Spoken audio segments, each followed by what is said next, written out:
Hello students, this video lecture is on analysis and design of algorithms for BE 5th semester CSE students by Ms. Neelam Sharma, Assistant Professor, Department of Computer Science and Engineering from Bharati College of Engineering and Technology, Durg.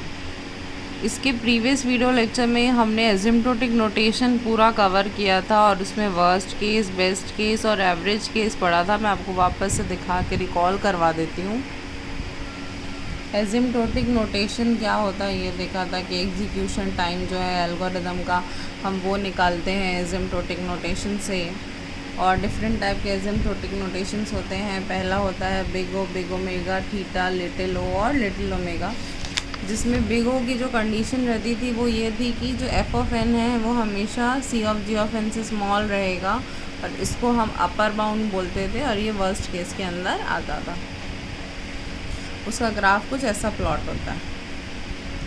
उसके बाद था हमारा big theta notation या theta notation, जिसमें कि F of N जो है वो C1 और C2 of ji of N के बीच में रहता था, जिसमें वो C1 से बड़ा रहता था पर C2 से छोटा रहता था। C1 C2 कॉन्स्टेंट्स हैं और उसका ग्राफ ऐसा प्लॉट होता था।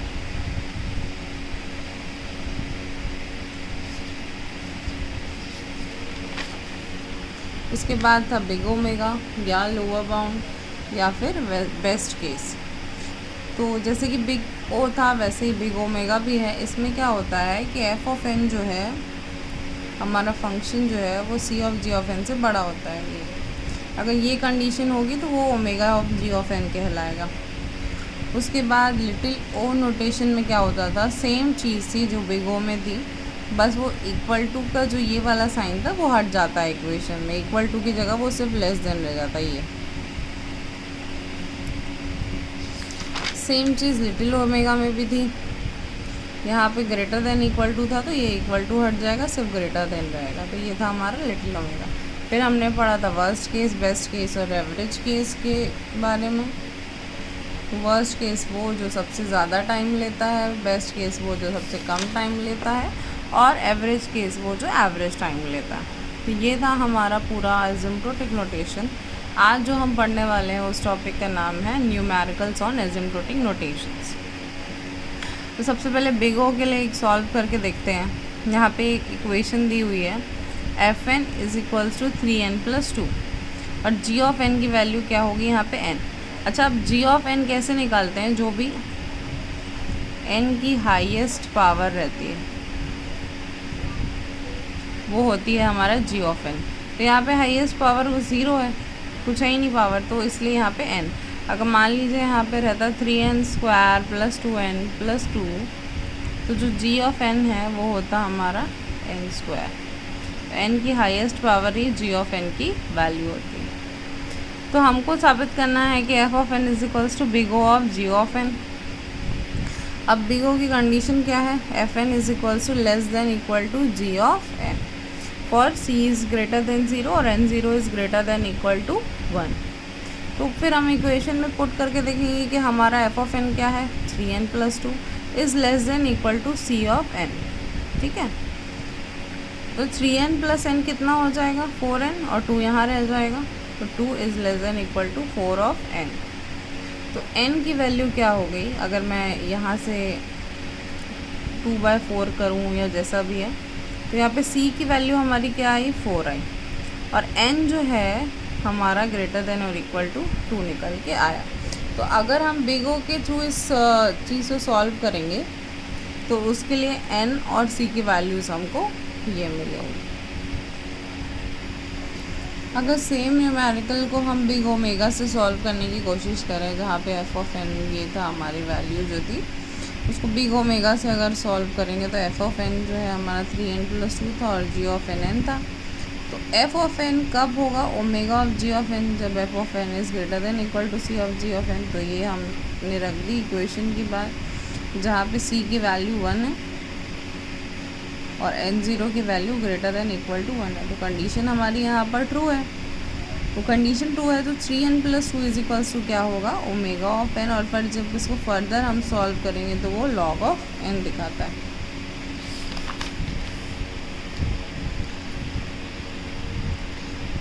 तीसरा जो है वो था हमारा थीटा नोटेशन। तो एक हमने क्वेश्चन लिया कि F of N is equals to 2n+5, तो जी ऑफ एन की वैल्यू बाय डिफ़ॉल्ट एन का हाईएस्ट पावर है तो वो एन होगी। अब 2n+5 में लोअर बाउंड, थीटा बाउंड और अपर बाउंड, तो लोअर बाउंड भी 2n है, थीटा बाउंड भी 2n है और अपर बाउंड यहाँ पे कर गया है 3n है। तो अगर इस इक्वेशन को बिगो के लिए सॉल्व करते हैं तो बिगो की इक्वेशन लिखेंगे सबसे पहले F of N is less than equal to C of ji of N. तो 2n+5 is less than equal to C of N. ये जी ऑन की वैल्यू जो है यहाँ पे है ना, सी की वैल्यू हमने यहाँ पे क्या ली, अपर बाउंड है क्योंकि बिगो है, बिगो अपर बाउंड होता है, तो सी की वैल्यू यहाँ पे हमने ली है 3। तो हम कंडीशन चेक करेंगे यहाँ पर, ये जो इक्वेशन हमने लिखी हुई है, अगर n की वैल्यू को हम 1 पुट करते हैं तो क्या 7 is less than equal to 3 हो रहा है? नहीं। 2 पुट करेंगे तो भी फॉल्स है, 3 पुट कर रहे हैं तो भी फॉल्स आ रहा है, 4 पुट कर रहे हैं तो भी फॉल्स आ रहा है। लेकिन जब हमने 5 पुट की तो हमको कंडीशन ट्रू मिली। कैसे? 15 is less than equal to 15, तो लेस देन में तो नहीं, इक्वल टू में ये कंडीशन ट्रू होगी। इसीलिए हम ऐसा लिखेंगे कि जो एफ ऑफ एन है वो is equals to big O of ji of N होगा। कब? जब 2n+5 is equals to big O of N for all n is greater than equal to 5 and c is equals to 3। तो n की value हमारी यहाँ पर निकल के आई ग्रेटर देन इक्वल टू 5। अगर 5 या 5 से बड़ी कोई भी वैल्यू हम अगर इस इक्वेशन में पुट अप करेंगे तो ये वाली वैल्यू जो इक्वेशन जो है वो हमको ट्रू मिलेगी और उसके लिए c की वैल्यू क्या होनी चाहिए? 3। तो अगर हम ये दोनों को फॉलो करेंगे तब जाके हमको ये बिगो की जो इक्वेशन है वो हमको फुलफ़िल होगी या हमको ट्रू मिलेगी। अब अगर सेम चीज़ हम इसमें ओमेगा के लिए सॉल्व करें, बिग ओमेगा के लिए, तो बिग ओमेगा में इक्वेशन क्या होती है? F of N is greater than equal to C of ji of N.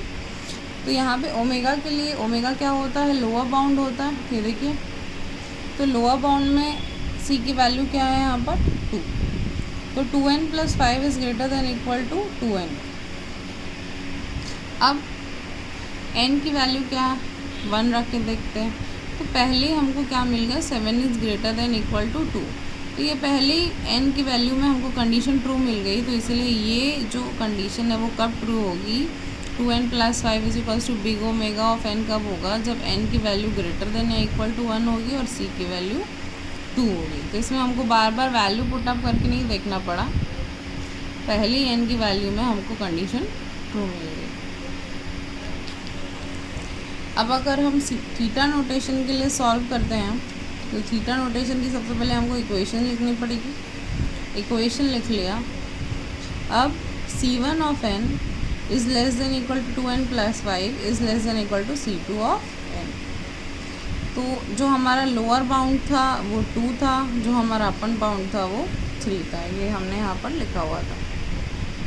ठीक है, तो उन दोनों के बीच में हमारी इक्वेशन लाई कर रही है, तो 2n+5 और 3n। तो सबसे पहले n की वैल्यू 1 रखते हैं। ये जो कंडीशन है वो फुलफ़िल नहीं हो रही है, तो हमारी कंडीशन जो है वो फॉल्स हो जा रही है।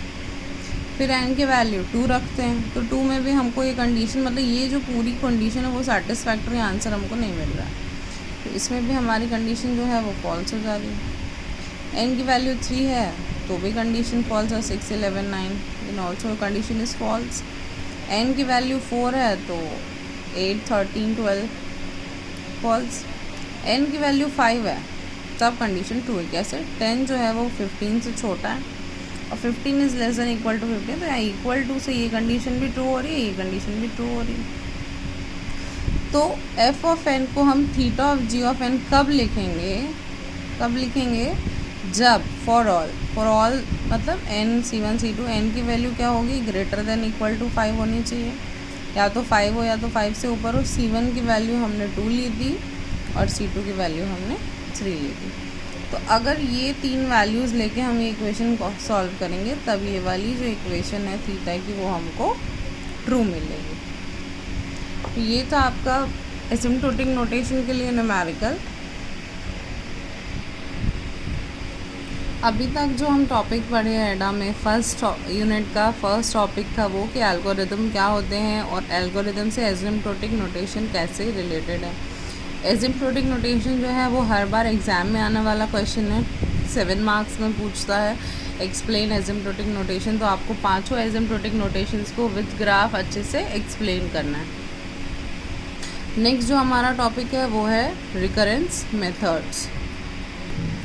तो समझते हैं कि रिकरेंस मेथड क्या होता है। A recurrence is an equation और inequality that describes a function in terms of its value on smaller inputs. Recurrences are generally used in divide and conquer paradigm. Recurrence जो है उसको आप एक इक्वेशन बोल सकते हैं, एक इनइक्वालिटी बोल सकते हैं, जो कि फंक्शन को डिस्क्राइब करता है उसकी वैल्यू या स्मॉलर इनपुट के टर्म्स में। Let us consider T of N to be the running time of a problem of size N. कोई प्रॉब्लम है जिसका साइज एन है, तो टी ऑफ एन जो है वो उसका रनिंग टाइम है। If the problem size is small enough, say n is less than c, where c is a constant, the straightforward solution takes constant which is return as theta of 1. If the division of problem yields a number of sub problems with size n by b. To solve the problem, required time is a t a into t of n by b. If we consider the required time for division is d of n and the time required for combining the results of subproblem is c of n, the recurrence relation can be represented as a into t of n by b plus d of n या theta of 1 या t of n plus c of n if n is less than equal to c. तो ये जो था यहाँ पे हम एक प्रॉब्लम ले रहे हैं जिसका साइज n है, टाइम tn है। वो प्रॉब्लम इतनी स्मॉल है कि जैसे n is less than equal to c ले लिया, लेस देन c ले लिया, जिसमें c एक कांस्टेंट है, तो एक स्ट्रेट फॉरवर्ड सॉल्यूशन हमने निकाला है थीटा ऑफ 1 के थ्रू, जिसकी इक्वेशन जो है वो ये बनती है। तो रिकरेंस कुछ ऐसे ही सॉल्व होता है। A recurrence can be solve using following methods. तो 3 मेथड्स होते हैं रिकरेंस को सॉल्व करने के लिए। पहला होता है सब्स्टिट्यूशन, दूसरा होता है रिकरेंस ट्री, तीसरा होता है मास्टर थ्योरम। तो सबसे पहले जो सब्स्टिट्यूशन मेथड है, in this method we guess a bound and using mathematical induction we prove that our assumption was correct. हम कोई सॉल्यूशन इसमें पहले गेस करते हैं और अपने ही उस मैथमेटिकल इंडक्शन से उसको प्रूव करते हैं कि जो हमने गेस किया था वो ही सॉल्यूशन करेक्ट है। नेक्स्ट है आपका रिकर्शन ट्री मेथड। इसमें क्या होता है, एक रिकरेंस ट्री बनाते हैं जहाँ पे हर नोड जो है वो उसकी कॉस्ट को रिप्रेजेंट करती है। नेक्स्ट है आपका मास्टर थ्योरम। ये बहुत इंपॉर्टेंट टेक्निक है रिकरेंस रिलेशन को सॉल्व करने के लिए, जिसमें हम कॉम्प्लेक्सिटी निकालते हैं किसी भी रिकरेंस रिलेशन का। अब मैं इसमें आपको बता दूं कि एग्ज़ाम में जो बेसिकली जो मेथड्स पूछते हैं वो ये है कि मास्टर मेथड से एक न्यूमेरिकल क्वेश्चन अक्सर रहता है। मैंने देखा है 5 से 6 साल के एनालिसिस पेपर्स में मैंने एनालिसिस किया है कि मास्टर थ्योरम का न्यूमेरिकल एक रहता है, एसिम्प्टोटिक नोटेशन जो है वो एक क्वेश्चन रहता ही है। तो सबसे पहले इन तीनों मेथड्स को हम ब्रीफली पढ़ेंगे। अब तो सबसे पहले हम सब्स्टिट्यूशन मेथड देखते हैं। तो जैसा कि मैंने आपको बताया कि सब्स्टिट्यूशन मेथड में क्या होता है, सबसे पहले हम क्या करते हैं, guess the form of solution. Question देखते ही आपको पहले सॉल्यूशन गेस करना है और उसके बाद उस गेस को प्रूव करना है कि हमारा जो गेस था वो वैलिड है। The name comes from the substitution of the guessed answer for the function when the inductive hypothesis is applied to smaller values. This method is powerful, but it is only applicable to the instances where the solution can be guessed. ये method अच्छा तो है लेकिन वहीं applicable है जहाँ पे हम सॉल्यूशंस को गेस कर सकते हैं। Otherwise this method is not useful in other scenarios. सबसे पहले एक एग्जांपल देखते हैं हम। Determine a tight asymptotic lower bound for following recurrence. ये आपको क्वेश्चन दिया हुआ है, इसको आपको सॉल्व करना है सब्स्टिट्यूशन मेथड से। तो सबसे पहले हम इसका सॉल्यूशन गेस करेंगे। हम सब्स्टिट्यूशन मेथड में ऐसे ही सॉल्व करते हैं, तो हमने सॉल्यूशन गेस कर लिया। एन स्क्वायर लॉग एन, ये हमने सॉल्यूशन गेस किया। एन स्क्वायर इसलिए क्योंकि उसकी हाईएस्ट पावर है और इसको अगर सॉल्व करेंगे तो लॉग एन मिलेगा। तो हम अब इंडक्शन हाइपोथेसिस बनाएंगे जहाँ पे ये सॉल्यूशन को हम सही प्रूफ कर पाएँ। तो सबसे पहले इसको लेते हैं, T of N is greater than equal to C of N square log N for all N is greater than N zero and C is greater than zero. For the base case N is equals to 1, अगर हम एन 1 लेंगे तो क्या होगा, T of 1 is equals to 1 greater than C of 1 square log 1। This is true for all C is greater than 0। अब हम inductive step लगाते हैं जिसमें कि हम एक और कांस्टेंट ले रहे हैं m और n ले रहे हैं हम कि उससे ये छोटा है। तो T of m is greater than C of m square log m। इसके बाद हमने जो हमारे पास इक्वेशन थी वो लिखी और उसमें वैल्यूज़ पुट की। तो t की जो भी हमने वैल्यू इसमें ली थी, C N square by 4 log n by 2 plus N square, तो ये आया आपका C N square log N minus C N square log of 2 plus N square. इसको हम जब सॉल्व करेंगे तो हमको मिलेगा omega C N square log N. तो हमको यही लेके आना था लास्ट में, एन स्क्वायर लॉग एन, ये हमको मिल गया। तो कुछ इस तरीके से जब हम एज्यूम करते हैं और एज्यूम करने के बाद हम इंडक्टिव हाइपोथेसिस से इसको हम प्रूव करते हैं। इसके नेक्स्ट वीडियो लेक्चर में हम रिकरेंस ट्री पढ़ेंगे और मास्टर थ्योरम के न्यूमेरिकल्स करेंगे।